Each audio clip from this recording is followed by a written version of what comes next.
There it is, introducing the Ducati 1299 Superleggera Superbike, the highest horsepower bike in Ducati's 90-year history. And here to tell us about it and the future of the luxury motorcycle industry is the Ducati North America CEO, Jason Chinnock. Welcome, Jason. So great to have you here. Thank you, Tanya. Pleasure. So Friday is the International Motorcycle Show here in New York. Are you especially excited about this year? Absolutely. I mean, this year is an opportunity for us to showcase, actually not just highlight the 90 years of Ducati, but also show the entire new lineup we have planned for 2017. And so how would you categorize the state of the luxury motorcycle industry going into this show?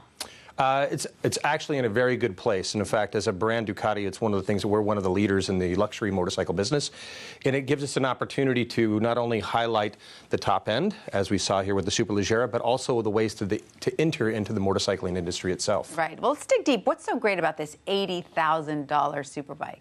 Well, as you mentioned, it's the highest horsepower motorcycle that street motorcycle that Ducati's ever created. Street legal. I love that. Legal. Yeah. Exactly. Okay. 215 horsepower. And what's just as important as the power and the technology that's behind this is the weight. And it's 343.9 pounds. And so power to weight, and that's is incredible. And that's achieved by a completely carbon fiber chassis.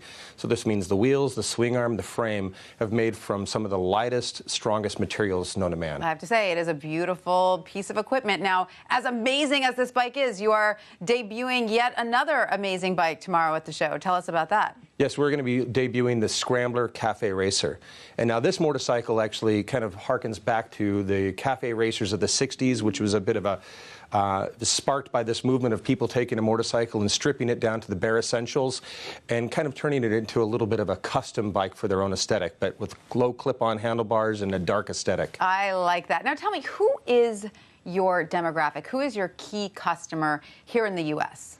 In the U.S., it generally is an enthusiast, somebody that's already a motorcyclist, that our brand is aspirational. So it gives them a chance. Maybe they've had other motorcycles in their life, and they find something that's unique to them, and Ducati communicates that to them. So, you know, largely you would say that a large portion of our audience are men, probably in their late 30s, early 40s, but we've actually seen this change quite a bit. A lot of women are entering into motorcycling, and between the Scramblers that we have and some of our other models, it allows them an entry into the Ducati brand, and women love the aesthetic as well. So is that where you're seeing the most growth, is outside of this sort of classic male population, or are you seeing that growth there as well? It's consistent between both parties. Okay. I mean, it's nice because it's new, it's refreshing, and it brings a different personality to it as well. Of course. Now, are sales here in the U.S. as strong as they are in Asia and China?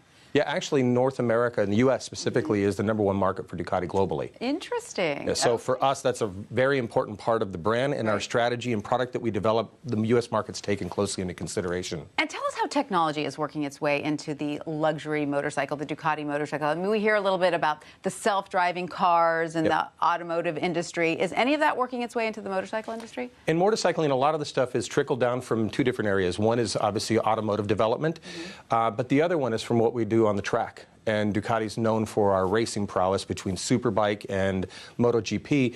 And that technology in terms of traction control, a lot of the safety features and things that not only improve the performance, but also improve the safety for the rider are taken into consideration. Well, I was going to say that's huge, because that's part of the self-driving technology. It's not really about the motorcycle driving itself, but about being able to sense everything around you and give the driver a heads up when they have blind spots. And exactly.